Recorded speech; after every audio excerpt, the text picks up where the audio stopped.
So welcome to all uh, in this last lecture of the first unit.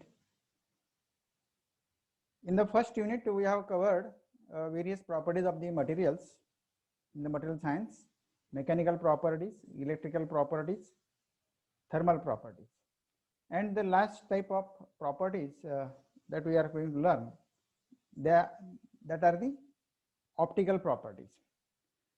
So what do you mean by optical properties? So it is a very important point here.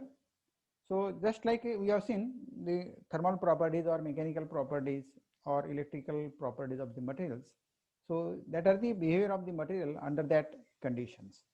So the optical property of a material, it is defined as its interaction with electromagnetic radiations. So when in the optical properties we study the interaction of material with the electromagnetic radiations. So first we will see what are these electromagnetic radiations, or what is the electromagnetic spectrum. So this is very important topic, and if you search a material on this topic on the internet, you will find a large number of material, a huge material is available on the internet. So let us make familiar ourselves with the electromagnetic spectrum, because the optical property of a material is defined as the interaction with electromagnetic radiations. So these electromagnetic radiations are visible or invisible. So first we will see what is the how the electromagnetic spectrum is there, and how much frequencies or how much range all these electromagnetic radiations covers. We will see this first, and then we will see what are the properties of these materials, because in syllabus there are the properties of the materials. For the non-metallic materials, we have to study the properties of the non-metallic materials only. So remember, what are the optical properties? It is the optical property of a material is defined as the interaction with electromagnetic radiations. So the electromagnetic radiations are visible or invisible. So let us first see what is the electromagnetic radiations first, and then we will turn to the different properties of the materials. So allow me to share a screen with you.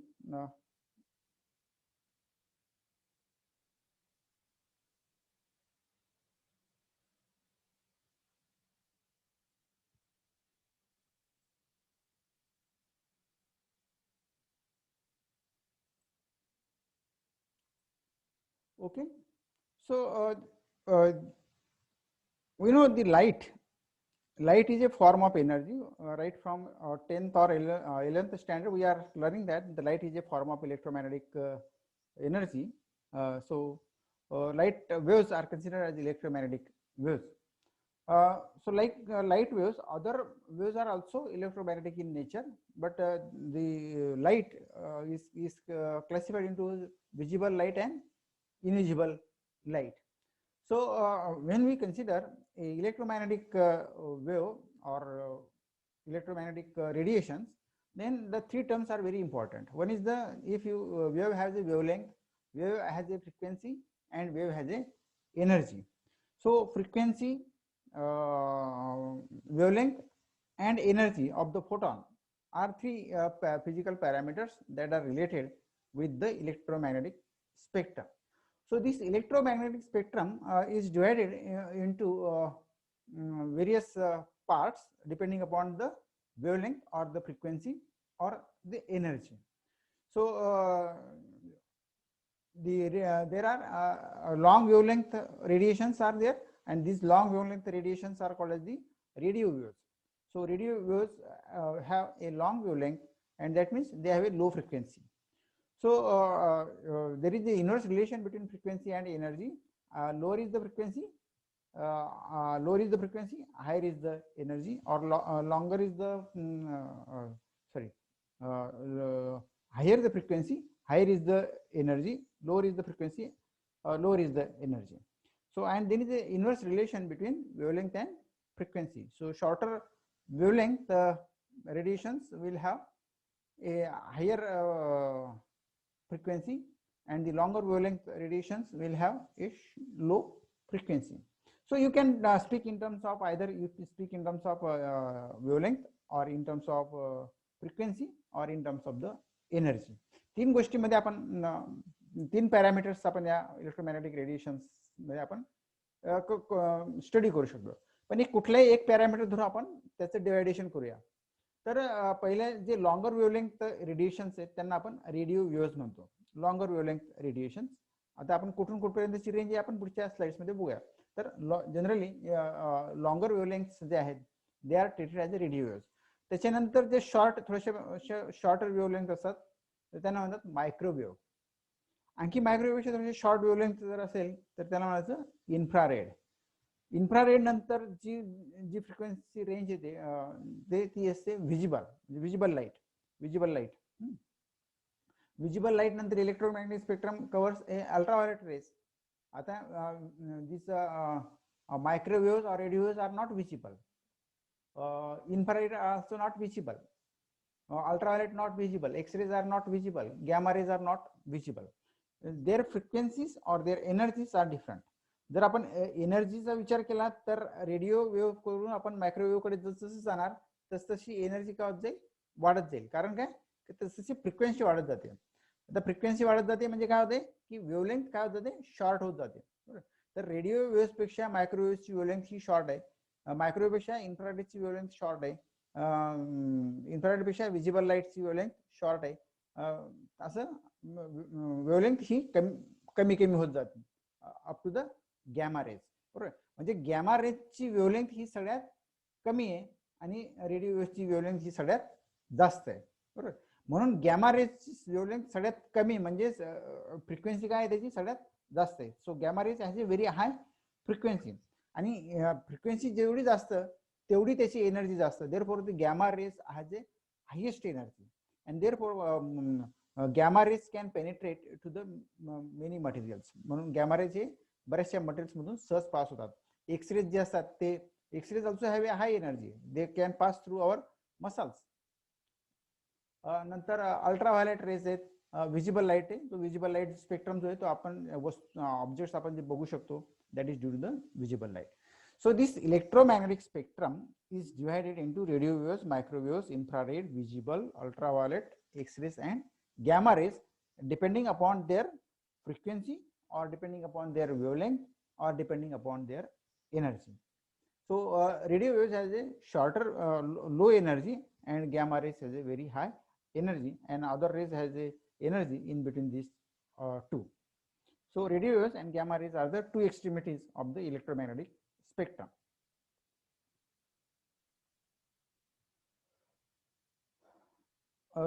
This electromagnetic spectrum is the complete spectrum of all forms of the light or continuum of all forms of light. म्हणजे आपण सूर्यापासून आपल्याला सगळे radiations मिळतात. सूर्याच्या surface पासून you will get all the types of radiations. म्हणून आपण सूर्याला काय म्हणतो ब्लॅक बॉडी म्हणतो. So what are the electromagnetic waves? Electromagnetic wave consist of electric and magnetic fields which vibrate and they make a waves. आपण electromagnetic waves त्याला काय म्हणतो कारण हे मॅक्सवेल रिलेशन इलेक्ट्रोमॅग्नेटिक थेरी मध्ये तुम्ही शिकला असाल. In electromagnetic waves, electric and magnetic fields are perpendicular to each other and they propagate into the space. Electromagnetic spectrum is the complete spectrum of all forms of light. म्हणजे all forms of light म्हणजे radio waves पासून gamma raise पर्यंत. The electromagnetic waves consist of electric and magnetic fields which vibrate means and they transmits into the space. They travels into the space. आता हे what is the electromagnetic हा electromagnetic spectrum मध्ये आपण बघितलं की त्याच्यामध्ये काय काय कन्सिस्ट असतात. रेडिओ वेव्स आहेत, सेलफोन वेव्स आहेत. म्हणजे आपण ही सेलफोन ही आता नवीन इंट्रोड्यूस केलेली रेंज आहे. आधी ही सेलफोन रेंज नव्हती. तर रेडिओ वेव्स पेक्षा जास्त कमी वेव्हलेंथचे जे रेडिएशन्स असतील त्याला सेलफोन वेव्स म्हणतो. नंतर मायक्रोवेव्स, नंतर रडार वेव्स, नंतर इन्फ्रारेड वेव्स, विजिबल लाईट, नंतर अल्ट्राव्हायोलेट, एक्सरेज आणि गॅमा रेज आता हा जो स्पेक्ट्रम आहे आपला इलेक्ट्रोमॅग्नेटिक स्पेक्ट्रम फार मोठा आहे. इलेक्ट्रोमॅग्नेटिक स्पेक्ट्रम हा फार मोठा आहे. मिलियन्स ऑफ वेवलेंथ त्याच्यामध्ये आहेत, पुष्कळ वेवलेंथ तसे त्याच्यामध्ये आहेत. अगदी 0.1 सेंटीमीटरने सुद्धा त्याच्यामध्ये फरक आहे. कारण आपल्याला सूर्यापासून किती कलर्सचा विजिबल लाईट मिळतो? How many colours are there? 7 colours आपण ब्रॉडली डिफाईन केलेले आहेत, बरोबर. जर आपण सूर्यप्रकाश हा प्रिझम मधून आपण पास केला तर आपल्याला साधारणतः 7 कलर मध्ये तो स्प्लिट होताना दिसतो. पण तो जो स्पेक्ट्रम आहे तो कंटिन्युअस स्पेक्ट्रम आहे. It is the continuous spectrum. म्हणजे त्याच्यामध्ये जर आपण ब्रॉडली त्याला 7 कलर्स मध्ये डिफाईन केलेलं आहे, पण त्याच्यामध्ये मिलियन्स ऑफ कलर्स आहेत. मिलियन्स ऑफ कलर्स लक्षात घ्या, there are millions of colours, बरोबर. म्हणून हा इलेक्ट्रोमॅग्नेटिक स्पेक्ट्रम जो आहे हा फार फार मोठा आहे. आणि म्हणून आपल्याला आजकाल हे जे कम्युनिकेशन वगैरे जे जे पॉसिबल झालेलं आहे, तर it is only because of this long very broad electromagnetic spectrum. तर हा इलेक्ट्रोमॅग्नेटिक स्पेक्ट्रम जो आहे it is divided into radio waves, cellphone waves, microwaves, radar waves, infrared waves, visible light, ultraviolet, X-rays and gamma ray. जर आपण याची एनर्जीची विचार केला तर रेडिओ वेव्सची एनर्जी ही सगळ्यात कमी आणि मग हळूहळू एनर्जी वाढत जाईल, तर ती गॅमा रेची सगळ्यात एनर्जी जास्त असेल. वेवलेंथच्या बाबतीत जर विचार केला आपण तर रेडिओ वेव्सची वेवलेंथ सगळ्यात जास्त आणि गॅमा रेची वेवलेंथ सगळ्यात कमी. जर फ्रिक्वेन्सीचा विचार केला आपण तर रेडिओ वेव्सची फ्रिक्वेन्सी सगळ्यात कमी आणि गॅमा रेची फ्रिक्वेन्सी सगळ्यात जास्त. कारण फ्रिक्वेन्सी, वेवलेंथ किंवा energy, these are the 3 parameters, physical parameters of the any type kind of wave. तर साधारणतः हे इथे फ्रिक्वेन्सी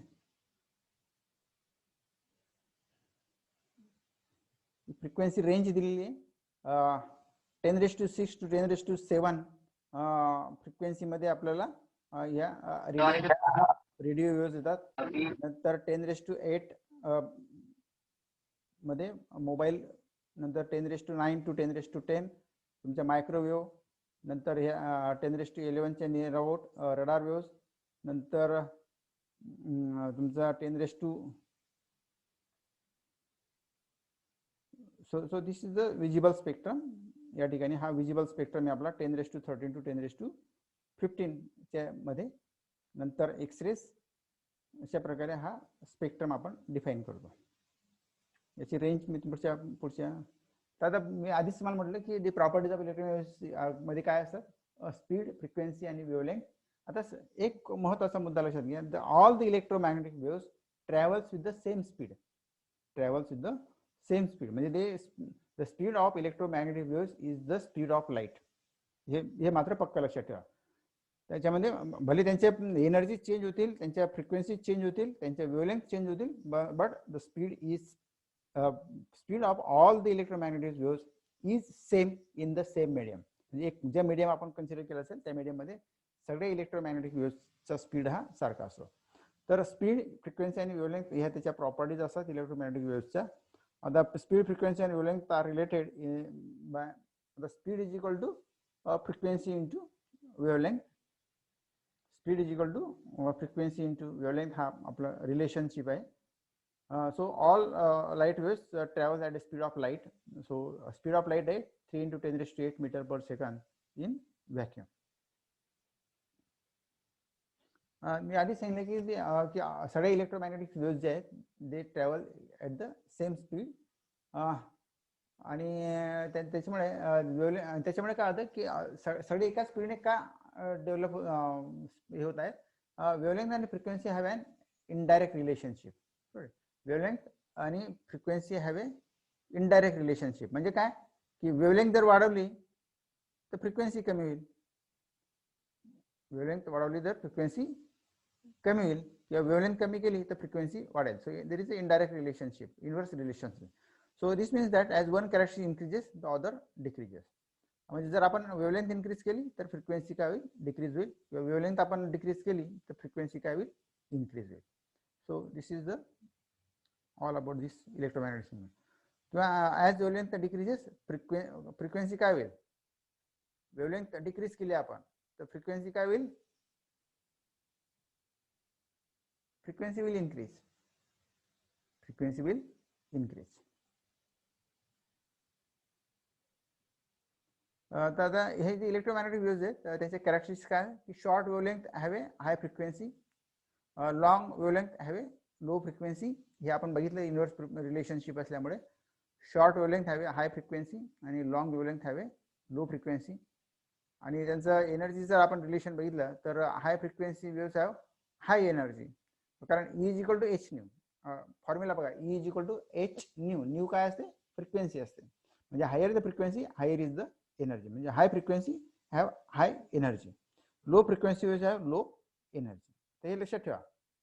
ह्या ज्या कॅरेक्टरिस्टिक्स आहेत म्हणजे शॉर्ट वेवलेंथ म्हणजेच काय हाय फ्रिक्वेन्सी, आणि लॉंग वेवलेंथ म्हणजेच लो फ्रिक्वेन्सी, आणि हाय फ्रिक्वेन्सी म्हणजेच हाय एनर्जी, आणि लो फ्रिक्वेन्सी म्हणजेच लो एनर्जी.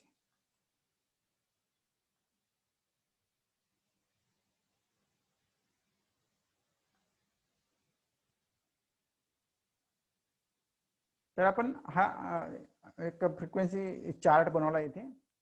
तर जर वेव्हज आहेत near about 10⁻³ hertz wavelength in metres. तर 10⁻³ म्हणजे 1000 मीटर्स पर्यंत ज्यांची वेवलेंथ आहे त्यांना आपण रेडिओ वेव्हज म्हणतो. मायक्रोवेव्ह म्हणजे 10⁻² मीटर ज्यांची वेवलेंथ आहे त्यांना आपण मायक्रोवेव्ह म्हणतो.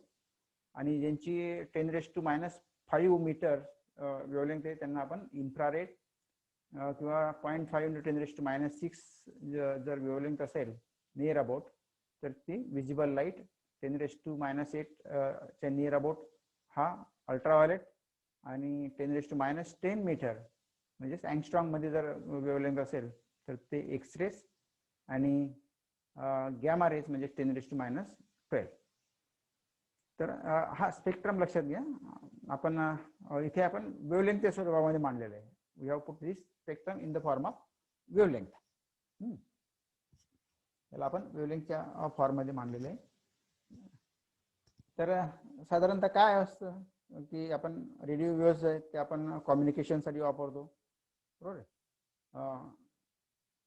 तर त्यांची जी साईज आहे ती 10⁻³ मीटर असल्यामुळे वेवलेंथ साईजची ती नियर अबाउट 1000 मीटर पर्यंत राहू शकते. मायक्रोवेव्हज हे पुन्हा तेच आहे, तो स्पेक्ट्रम दाखवलाय. एक्सरेस कुठे आहेत तर ते ॲटॉमिक साईज पर्यंत. तर फ्रिक्वेन्सी आणि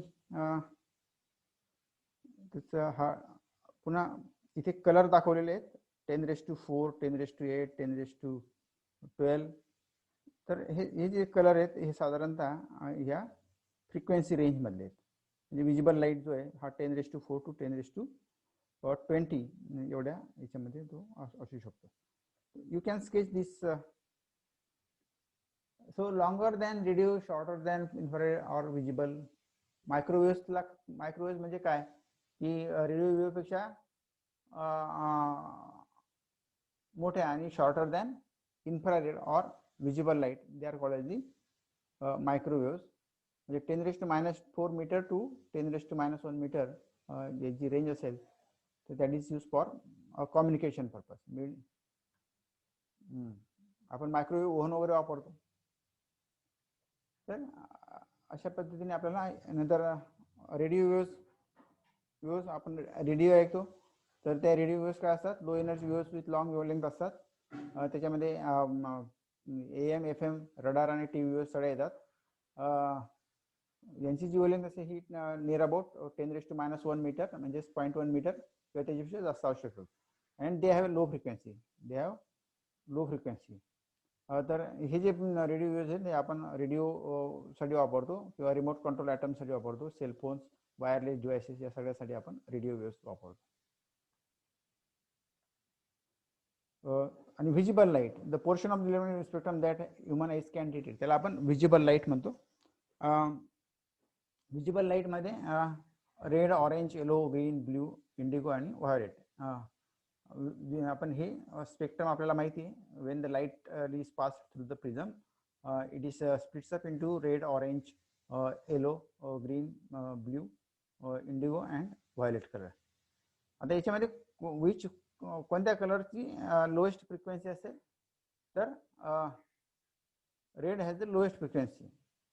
red has a lowest frequency, कारण काय रेडची वेवलेंथ ही काय असते सगळ्यात जास्त असते.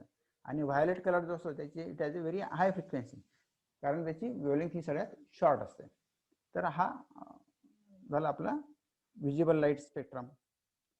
तर साधारणतः हे वेवलेंथ आणि त्याचा जो स्पेक्ट्रम आहे तो या ठिकाणी दाखवलेला आहे. तर साधारणतः वेवलेंथ नॅनोमीटर्समध्ये म्हणजे 10⁻⁴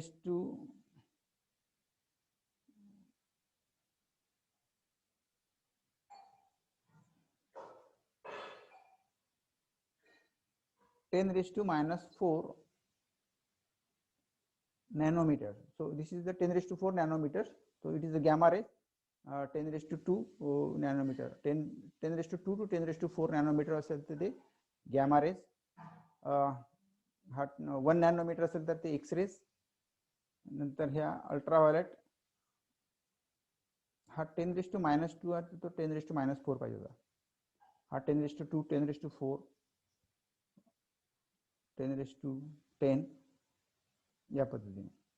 तर हा अल्ट्राव्हायोलेट आणि इन्फ्रारेड मधला जो स्पेक्ट्रम आहे ज्याची वेवलेंथ आपण 400 नॅनोमीटर टू 700 नॅनोमीटर या रेंजमध्येच आपल्याला हा लाईट विजिबल असतो. 400 नॅनोमीटर ही व्हायोलेट कलरची वेवलेंथ आहे आणि 700 नॅनोमीटर ही रेड कलरची वेवलेंथ आहे. तर 700 to 400, आता ह्या 700 to 400 याच्यामध्ये सुद्धा मिलियन्स ऑफ कलर्स आहेत, लक्षात घ्या. There are millions of colours, कारण हा स्पेक्ट्रम काय कंटिन्युअस स्पेक्ट्रम आहे.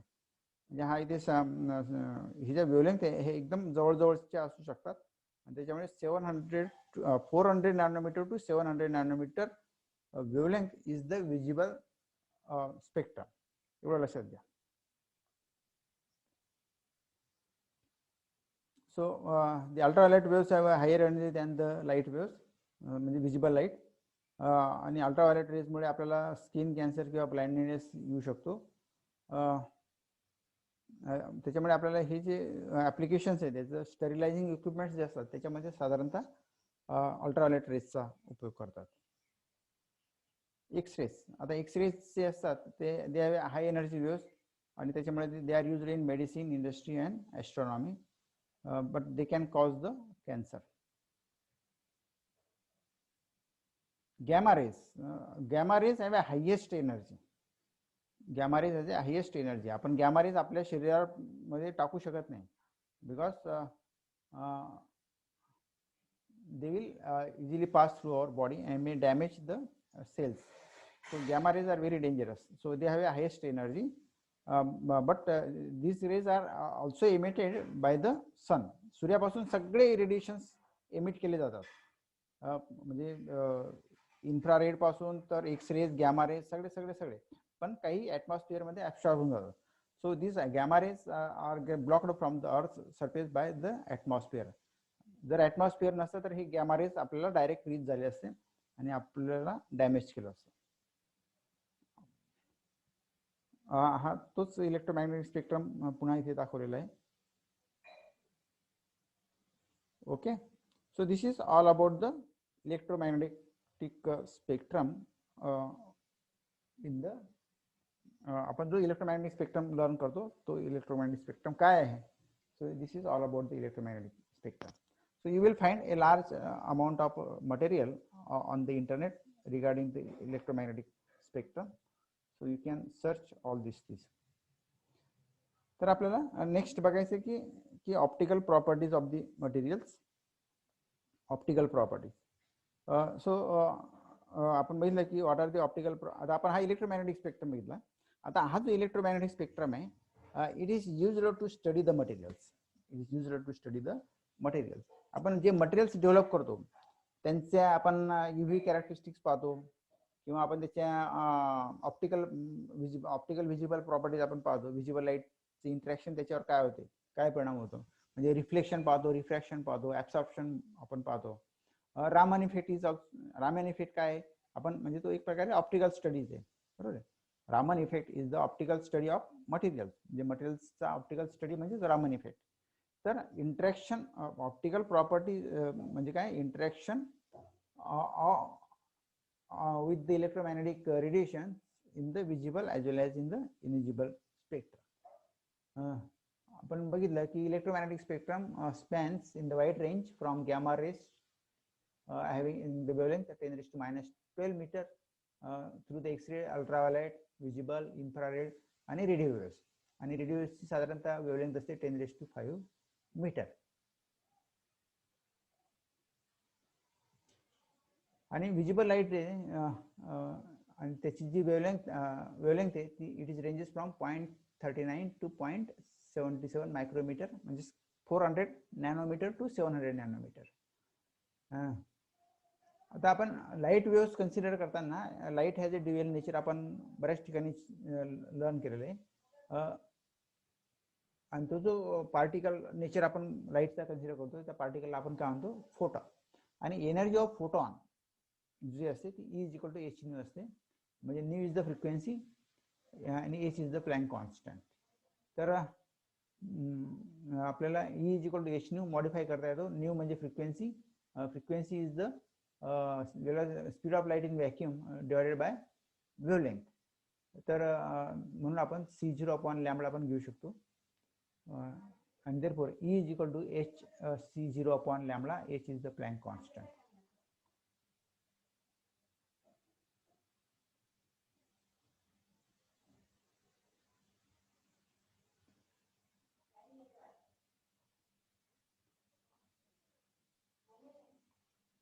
तर आपल्याला in the syllabus we have optical properties of non-metallic materials. म्हणजे नॉट मेटॅलिक, आपल्याला नॉन मेटॅलिक मटेरियल्सच्या ऑप्टिकल प्रॉपर्टीज बघायचे. तर हे जे नॉन मेटॅलिक मटेरियल्स आहेत it consist of various energy band structures. So all 4 optical phenomena, म्हणजे या नॉन मेटॅलिक एलिमेंट्स मध्ये आपल्याला ऍब्सॉर्प्शन बघायला मिळेल, रिफ्लेक्शन बघायला मिळेल, ट्रान्समिशन बघायला मिळेल आणि रिफ्रॅक्शन बघायला मिळेल. So in non metallic materials you will find the absorption of light, you will find the reflection of light, you will find transmission of light and refraction of light. So let us see what is the refraction. So what is the refraction? So you know what is the refraction? When light travels from one medium to the other medium, it changes its path, means it changes its direction. हे आपल्याला माहिती आहे. Now why it changes its direction? It is very important. Karan whenever the light is incident on the material, there is a interaction of that light with the atoms in the material. Interaction of light with the interaction of this photon with the atoms in the material. That is ज्याला refraction होतो. Suppose this is the material, light is incident on this material and this light interacts with the atoms in this material. And due to this interaction, there is a change in direction of the, or there is a change in path of the light. So why the light changes its path when it interacts with the material? आता काय होतं की ज्यावेळेला आपण light incident करतो, when light photons are transmitted through a material, they causes polarization of electrons. They causes polarization of electrons, and therefore the speed of light is reduced. And hence the beam of light changes its direction. आता हा phenomena refraction बघा, आपल्याला काही गोष्टी दिसायला अतिशय साध्या वाटतात की आपल्याला माहिती आहे की light is refracted from one medium to the other medium. But what physics occurs there, तर ज्यावेळेला आपण लाईट एखाद्या मटेरियलवर इन्सिडेंट करतोय तर त्यावेळेला त्या मटेरियलचे जे ॲटम्स आहेत त्यांची जो इलेक्ट्रॉन क्लाउड आहे त्याच्याशी हा फोटॉन काय करतो, इंटरॅक्शन होतं. काय होतं, त्याच्याशी इंटरॅक्शन होते आणि त्या इंटरॅक्शन मध्ये काय होतं की there is a polarisation of electrons. There is a polarisation of electrons in the material. म्हणजे पोलरायझेशन झाल्यामुळे काय होतं की द स्पीड ऑफ लाईट त्याच्यामुळे पोलराइज झाल्यामुळे the speed of light is reduces and hence it changes its direction. आणि hence it changes its direction. आणि त्याच्यामुळे आपल्याला असं वाटतं की when the light is transmitted refracted from the material it changes its direction. आता हे जे प्रॉपर्टी मटेरियलची रिफ्रॅक्टिव्ह प्रॉपर्टीज किती प्रमाणामध्ये तो लाईट डायरेक्शन चेंज करेल तर ते मोजण्यासाठी आपण वापरतो रिफ्रॅक्टिव्ह इंडेक्स वापरतो आपण. तर refractive index is the measure of the amount of refraction taking place in the material. म्हणजे एखाद्या मटेरियलमध्ये रिफ्रॅक्शन किती घडून येईल याचं मोजमाप करण्यासाठी आपल्याला जो फिजिकल पॅरामीटर लागतो, it is called the refractive index. आणि refractive index is denoted by n, and it is the ratio of speed of light in vacuum divided by speed of light in the medium. त्या medium मधून ज्या medium मधून तो जात असेल त्या medium मध्ये त्याचा लाईट स्पीड. तर याचा जर रेशो असेल, it is called as the refractive index. It is called as the refractive index. आता रिफ्रॅक्टिव्ह इंडेक्स जो आहे, आपल्याला माहिती आहे की the speed of vacuum, speed of light in vacuum is the highest speed. बरोबर. आणि कुठल्याही मटेरियल मध्ये स्पीड ऑफ लाईट हा काय होता, रिड्यूस होतो. Highest speed in vacuum, highest speed of light is in vacuum. म्हणजे C0 पेक्षा C हा नेहमीच जास्त असणार आहे. So C0 is always greater than C. आणि त्याच्यामुळे रिफ्रॅक्टिव्ह इंडेक्स जो असेल मटेरियलचा तो 1 किंवा 1 पेक्षा जास्त असेल. The refractive index is never less than 1. The refractive index is never less than 1. तुम्ही कुठलाही बघा ग्लास, तर रिफ्रॅक्टिव्ह इंडेक्स हा it is not less than 1. So speed of light, it is the ratio of speed of light in vacuum to the speed of light in medium. आणि हा जो आपण refractive index आहे, so we measures in terms of the angle of incidence and angle of refraction. तर n is equal to sin theta 1 theta I. So sin theta I is the what is called as the angle of incidence, and it is the ratio of sin theta of sin of angle of incidence divided by angle of refraction. आणि हाच याला आपण Snell's law पण म्हणतो. We call it as the Snell's law. So this is the refraction of light. आता हा आपण incident beam घेतला, तो या ठिकाणी इन्सिडेंट केला आपण, इट गेट रिफ्रॅक्टेड. म्हणजे काय होतं की या पॉइंटला it interacts with the atoms in the material, आणि त्याच्यामुळे the polarisation of the electron take place and the speed of light is reduced. हा झाला तुमचा angle of refraction. This is angle of incidence. आणि मग हा अँगल ऑफ इन्सिडन्स चा sine theta आणि अँगल ऑफ रिफ्रॅक्शनचा साइन थिटा, हा जो रेशो येईल it is called as the refractive index. आता हा स्पीड ऑफ लाईट जो आहे तो मटेरियलचा can be related to its electrical and magnetic properties. तर C is equal to 1/μ epsilon. तर हा एप्सिलॉन जो आहे तो इलेक्ट्रिकल परमिटिव्हिटी आणि म्यू जो आहे मॅग्नेटिक परमिएबिलिटी. तर त्याच्यामुळे हे पण एक रिलेशन आहे. Don't remember this relations, they are not important. आपल्याला फक्त what is the refraction of light एवढंच आपल्याला महत्वाचं होतं. ठीक आहे. नंतर reflection. What is the reflection? When the light is incident on a certain materials, it changes its path in the same medium. त्याच मीडियम मध्ये तो त्याचा मार्ग बदलतो, त्याला म्हणतो आपण रिफ्लेक्शन. आणि मग रिफ्लेक्टिव्हिटी जो आहे, it is defined as the fraction of light reflected at N interface. म्हणजे आपण इंटेन्सिटी मोजणार, किती लाईट इन्सिडेंट केला आणि किती लाईट रिफ्रॅक्ट केला. So IR is the intensity of refracted light, reflected light, and I0 is the intensity of the incident light. यांचा जर आपण रेशो घेतला तर it is called as the R. बरोबर. So R is always less than 1. Reflectivity is always less than 1. कारण जेवढा light तुम्ही incident केला तेवढाच रिफ्लेक्ट होईल याची काही गॅरंटी नाही. म्हणजे तो इक्वल टू राहू शकेल, it is but it is never greater than 1. Reflected लाईटची इंटेन्सिटी ही इन्सिडेंट लाईट पेक्षा बरोबरची असेल किंवा कमी असेल, तेवढाच फक्त. सो रिफ्लेक्शन इज इम्पॉर्टंट. तर दिस इज द रिफ्लेक्शन. नंतर ऍब्सॉर्प्शन. आता हा absorption plays an very important role in the study of materials. तुम्हाला आता आपण जो लाईट आहे, when the light is incident on some materials, it get absorb. काही प्रमाणामध्ये तो ऍब्सॉर्ब होतो. बरोबर. म्हणजे काही प्रमाणामध्ये तो रिफ्लेक्ट होईल, काही प्रमाणामध्ये तो ट्रान्समिट होईल आणि काही प्रमाणामध्ये तो ऍब्सॉर्ब होईल. बरोबर. तर इन्सिडेंट लाईट एनर्जी ती रिफ्लेक्शन मध्ये जाईल, काही रिफ्रॅक्शन मध्ये जाईल आणि काही ऍब्सॉर्प्शन मध्ये जाईल. So when a light beam is impinged on a material surface, portion of the incident beam that is not reflected by the material is either absorbed or transmitted through the material. म्हणजे जर आपण एखाद्या material सरफेसवर आपण incident light टाकला तर त्याचा काही पार्ट हा रिफ्लेक्ट होईल, बरोबर, आणि काही पार्ट हा ट्रान्समिट होईल आणि काही पार्ट हा काय होईल, ऍब्सॉर्ब होईल. So some part is reflected, some part is transmitted and some part is